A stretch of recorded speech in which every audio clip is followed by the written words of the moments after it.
Welcome back. देखो, हम लोग झारखंड म्यूनिसिपल एग्ज़ाम के लिए बात करेंगे, जिसमें रेवेन्यू इंस्पेक्टर का एग्ज़ाम होना है, राजस्व निरीक्षक का। तो इस एग्ज़ाम के लिए हम लोग बात करेंगे कि ये एग्ज़ाम की आप तैयारी कैसे करेंगे, इसका सिलेबस क्या है, एग्ज़ाम का पैटर्न और फिर मेरे सजेशंस। तो देखिए, इसका जो टेंटेटिव डेट है वो है आपका अक्टूबर लास्ट। तो अक्टूबर लास्ट या ये नवंबर फर्स्ट या सेकेंड वीक में ये एग्ज़ाम हो सकता है। तो कह सकते हैं कि ये हमारा लास्ट मंथ स्ट्रैटेजी है कि हमको लास्ट मंथ में अपनी तैयारी किस तरीके से फिनिश करनी चाहिए। तो हाउ टू प्रिपेयर में सबसे इंपॉर्टेंट होता है, देखो, सिलेबस। ठीक है, सिलेबस जो इसका दे रखा है वो आप देखेंगे कि एग्जैक्टली आपका वही सिलेबस है जो पीजीटी का था। ठीक है, एग्जैक्टली सेम एज पीजीटी। तो पीजीटी का सिलेबस आप लोगों ने देखा हुआ है, बट देखिए पीजीटी में जो क्वेश्चंस है ना वो पोस्ट ग्रेजुएट लेवल के होते हैं। ठीक है, और पोस्ट ग्रेजुएट लेवल में भी आपको ये देखना होता है कि बहुत सारा क्वेश्चन कहाँ से CSIR नेट से भी ले लिया जाता है। तो ये ऐसा नहीं होगा रेवेन्यू इंस्पेक्टर में, चूंकि ये आपका क्या है, ये आपका BSc लेवल का एग्जाम है। ठीक है जी, और अगर कोई BSc लेवल का एग्जाम है तो उसमें BSc लेवल तक ही रखा जाएगा। ठीक है, कोशिश किया जाएगा। तो सिलेबस तो पीजीटी का है, तो पीजीटी का सिलेबस आपको देखना ही है एक बार, सारे डेफिनेशंस और जो स्ट्रेथ रिजल्ट्स वगैरह हैं, क्योंकि ज़्यादातर क्वेश्चन स्ट्रेथ फॉरवर्ड रिजल्ट का आता है। ठीक है, ये हम लोग नोटिस किए।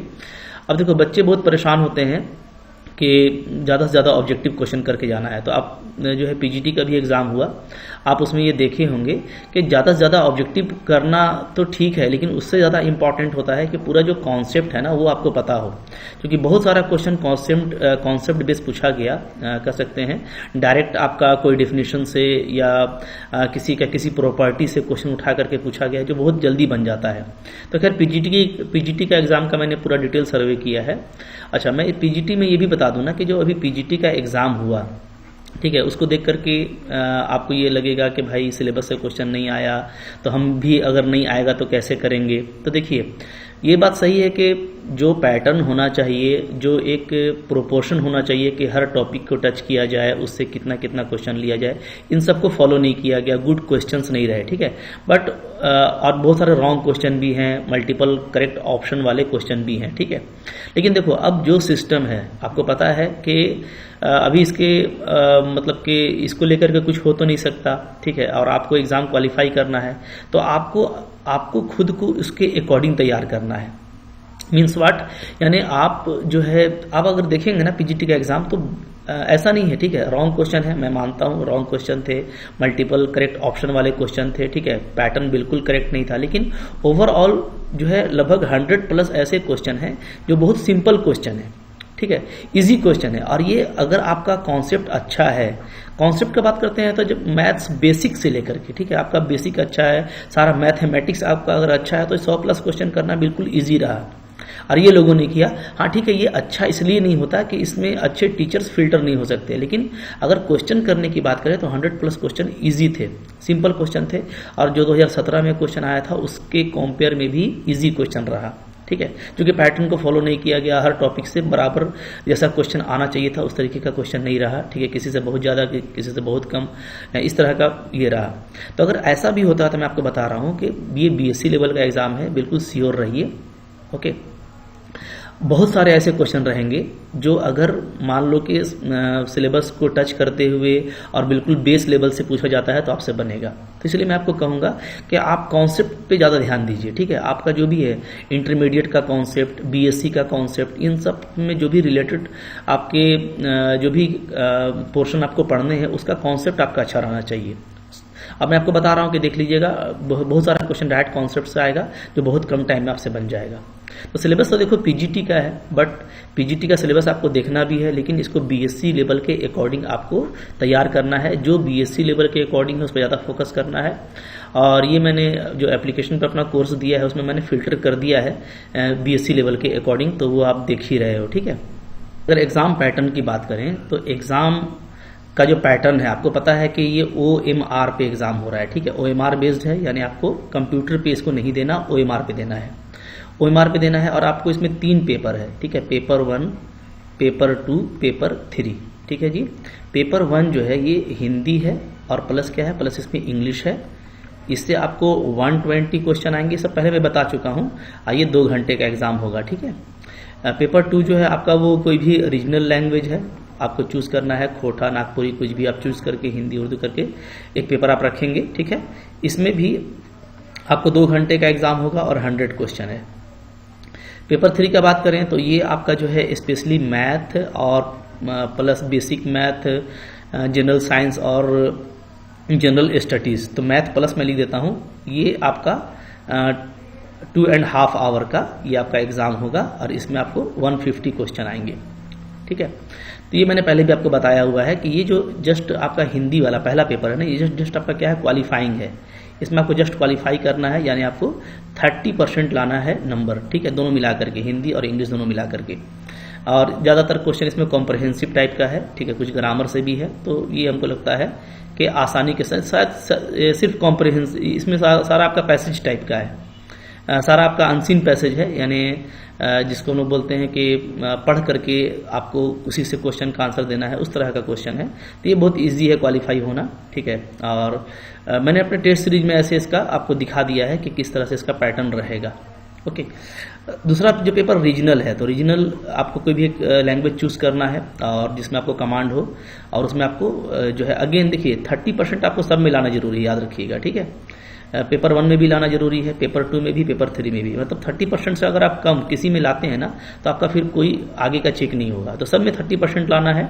लेकिन पहला जो पेपर है ये जस्ट क्वालिफाइंग है, इसमें आप क्वालिफाई कर जाएंगे, उसके बाद इस पेपर का कोई काम नहीं है। फिर पेपर 2 और 3 इसी दोनों से आपका मेरिट तैयार किया जाएगा। ठीक है, लेकिन दोनों में आपका अलग अलग 30% होना चाहिए। ठीक है, फिर ओवरऑल इन दोनों को मिला करके आपका मेरिट तैयार किया जाएगा। ठीक है, तो ये आपको ध्यान रखना है।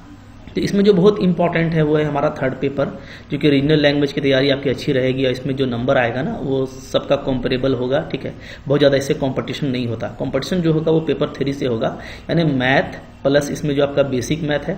तो ये जो पेपर 3 है इसको मैं थोड़ा डिटेल में बता देता हूँ। ठीक है, पेपर 3, तो पेपर जो मेरा 3 है, पेपर 3 जो मेन है उसमें आपका मैथ है।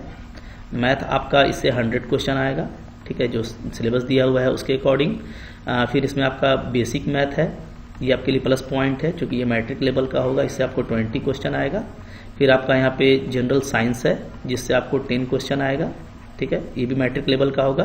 और फिर इसमें जनरल स्टडीज़ है, जनरल स्टडीज़ यानी current affair, general knowledge, Jharkhand का भी रहेगा इसमें, तो इससे आपको 20 क्वेश्चन आएगा। तो टोटल जो है कितना हो गया, 150 क्वेश्चन हो गए।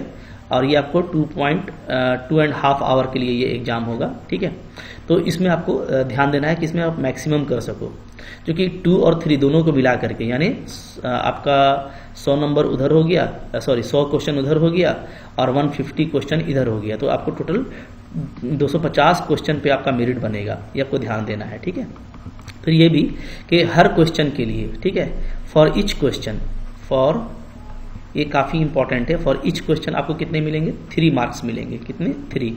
अच्छा, इस 3 मार्क्स में निगेटिव मार्किंग भी है, ये आपको ध्यान देना है, जो पीजीटी में नहीं था।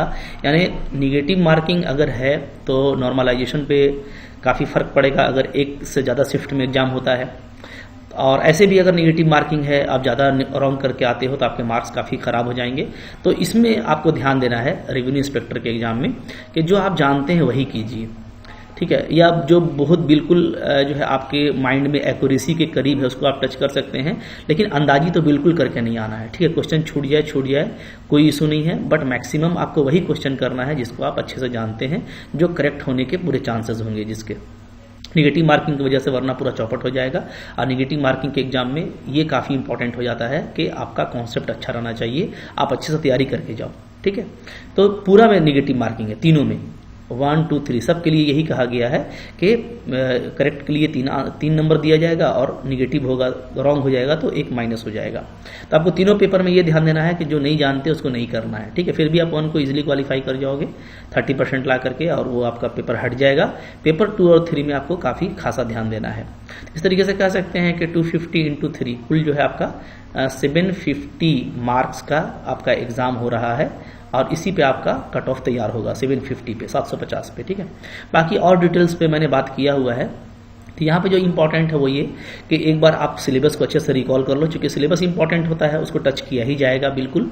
ठीक है, फिर एग्जाम का जो पैटर्न है मैंने वो समझा दिया आपको। निगेटिव मार्किंग को लेकर के केयरफुल रहना है और अपनी तैयारी को थोड़ा मजबूत बनानी है।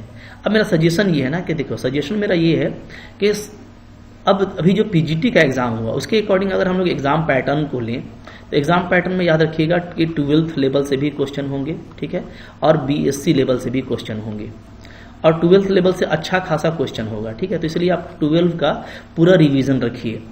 अब इसमें जैसे आप उसी सब टॉपिक्स को करेंगे जो आपका सिलेबस से कनेक्टेड है, यानी कैलकुलस का पूरा रिवीजन रखिए आप, मैट्राइसिस जो आपका चैप्टर है उसका, लीनियर प्रोग्रामिंग प्रॉब्लम का, वेक्टर का, 3D ज्योमेट्री का जो टच करता है सिलेबस से, प्रोबेबिलिटी का, ठीक है, उसका। अब जैसे परम्यूटेशन कॉम्बिनेशन भी था 11th में तो उसका जरूरत नहीं है, हाँ, जो टच करता है तो रिलेशन, सेट रिलेशन, फंक्शन ये टच करता है, तो मोस्टली आपके आ जाते हैं टॉपिक्स 12th के। फिर जो रीजनिंग मैथमेटिक्स है 11th में, जिसमें आप रीजनिंग मैथमेटिक्स पढ़ते थे, स्टेटमेंट वगैरह के बारे में, उससे क्वेश्चन आया था तो वो भी आ सकता है। तो आप 11th 12th का ये जो पोर्शन है जो आपका सिलेबस से टच करता है वो आप रिवीजन कर लो बढ़िया से, ठीक है, और उसमें कमांड होना चाहिए, उसका क्वेश्चन आएगा तो बिल्कुल आपको नहीं छोड़ना। इंटीग्रेशन, डेफिनेट इंटीग्रेशन, ये सब कुछ कर लो, एरिया, डिफरेंशियल इक्वेशन, ज्यादातर क्वेश्चन इससे आएंगे, मैं आपको बता रहा हूँ। और फिर बीएससी लेवल में आपको लीनियर अलजेब्रा जो कि पीजीटी का सिलेबस में है उससे क्वेश्चन आएगा, तो लीनियर अलजेब्रा आप देख लो अच्छे से, कॉम्प्लेक्स एनालिसिस जो मैंने आपको दिया है वो आप देख लीजिए, एब्स्ट्रैक्ट अलजेब्रा, ग्रुप थ्योरी से ज़्यादा क्वेश्चन आएंगे, उसको आप देख लीजिए अच्छे से। ये सारा मैंने आपको अपने कोर्स में दिया हुआ है, ये सब आप अच्छे से देख लो। मैथमेटिकल फिजिक्स से बहुत ज़्यादा क्वेश्चन नहीं आएगा, कुछ ही क्वेश्चन आएगा, तो मैंने जो दिया है वो आप देख लो, ठीक है। जिस तरह से हम लोगों ने देखा कि मैथमेटिकल मॉडलिंग से लोग बहुत परेशान हो रहे थे तो ज़्यादा क्वेश्चन नहीं रहा, ज़्यादा क्वेश्चन अगेन नहीं आएगा। ऑपरेशन रिसर्च आप देख लीजिए, उसमें लॉजिक गेट्स देख लीजिए, टॉटोलॉजी देख लीजिए, फिर जो बुलियन एक्सप्रेशंस होते हैं उनको देख लीजिए, उनसे क्वेश्चंस आएंगे। तो इस तरीके से आपको तैयारी करना है, सिलेबस वगैरह मैंने आपको दिया हुआ है। तो मैं आपको लास्टली ये भी बोलूँगा कि आप चाहो ना तो इस लास्ट मंथ में जो है मेरा एक बार कोर्स रिव्यू कर सकते हो, ठीक है। मेरा कोर्स जो है लगा हुआ है एप्लीकेशन पे, आपको उसके लिए एप्लीकेशन डाउनलोड करना पड़ेगा, MSc लर्न ऑनेस्टली। तो आप चाहो तो एप्लीकेशन डाउनलोड कर सकते हो प्ले स्टोर से, ठीक है। क्या है? MSc लर्न ऑनेस्टली, ये आप एप्लीकेशन डाउनलोड कर लीजिए। वहाँ पे आप जाएंगे तो वहाँ पे आपको जाने के बाद ये झारखंड JSSC म्यूनिसिपल, ठीक है, इस नाम से आपको कोर्स दिख जाएगा रेवेन्यू इंस्पेक्टर का, और ये अभी मैंने 1 मंथ के लिए जस्ट 1900 रुपये में दिया हुआ है, ठीक है। तो काफ़ी जेन्युइन रेट में आपको मिल रहा है, जिसमें आपको टेस्ट सीरीज भी फ्री में मिलेगा, ठीक है। तो टेस्ट सीरीज ये बिल्कुल फ्री में मिलेगा इस 1900 रुपये के कोर्स में, और उस टेस्ट सीरीज के हेल्प से उसमें जो बिल्कुल निगेटिव मार्किंग के अकॉर्डिंग मैंने क्वेश्चन लगाया है, मतलब जैसा आपको एग्जाम में आना है बिल्कुल रियल एग्जाम के जैसा। तो अब एग्जाम तो आपको OMR पे देना है, बट मैं यहाँ ऑनलाइन आपको OMR पे प्रैक्टिस नहीं करवा सकता। तो अच्छा प्रैक्टिस करने के लिए आप इसको, ये मेरा CBT में है, ठीक है, तो आप CBT में ही देख कर के क्वेश्चंस के स्टैंडर्ड क्वेश्चन कैसा रहेगा और निगेटिव मार्किंग के बाद मेरा क्या नंबर आ रहा है, इस तरह की आप एनालिसिस कर सकते हो। तो टेस्ट सीरीज का एक अलग से वीडियो है, उसको भी आप देख लेना, ठीक है। तो इसमें आपको ये फ्री में मिलेगा, ये आप चाहो तो अलग में भी ले सकते हो, अलग से भी ये टेस्ट सीरीज लगा हुआ है। अगर आप चाहते हो कोर्स मेरे को नहीं चाहिए, ओनली टेस्ट सीरीज चाहिए, तो ये आपको 600 में एप्लीकेशन पे मिल जाएगा। तो ये मेरा सजेशन है ना कि आप रिवीजन को प्रॉपर कीजिए, 11th 12th का रिवीजन आप प्रॉपर कीजिए। 11th 12th का रिवीजन मैंने वहाँ पे जो है नहीं दिया है, हाँ PDF कुछ है जो आपको मिल जाएगा, but course according to syllabus वहाँ पे दिया हुआ है, तो आपको एक बार सिलेबस देख लेना चाहिए। और जो मैंने ऑब्जेक्टिव क्वेश्चन बताए हैं, जो MCQs बताए हैं, वो सब कर लोगे तो आपको एक कॉन्फिडेंस आ जाएगा। देखिए इस तरीके से आप तैयारी कर सकते हैं, अभी भी अच्छा टाइम है आपके पास में। कुछ बच्चे कह रहे थे कि PGT वाले इसमें आएंगे तो बहुत कंपटीशन बढ़ जाएगा, तो देखो ऐसा नहीं है। अगर PGT का रिजल्ट बिफोर आ जाता है या जिनका एग्जाम काफ़ी अच्छा गया है तो वो लोग इसमें नहीं रहेंगे, ठीक है। तो ये कह सकते हो कि BSc मैथ्स में जिनका है और जिन्होंने भरा है उनके लिए एक अच्छा चांस है इसमें इसको क्लियर करने का, तो वो डेफिनेटली अगर ध्यान देंगे तो उनका बहुत आसानी के साथ इसमें हो जाएगा। तो ओवरऑल याद रखिएगा कि जब एग्ज़ाम क्लोज होगा तो फिर से मैं आपको एक फाइनल स्ट्रेटेजी बताऊंगा कि एग्ज़ाम के दिन क्या करना है, ठीक है। तो आपको उसको बिल्कुल फॉलो करना है, ठीक है। किसी भी तरह से आपको निगेटिव नहीं होना और तैयारी करते रहना है।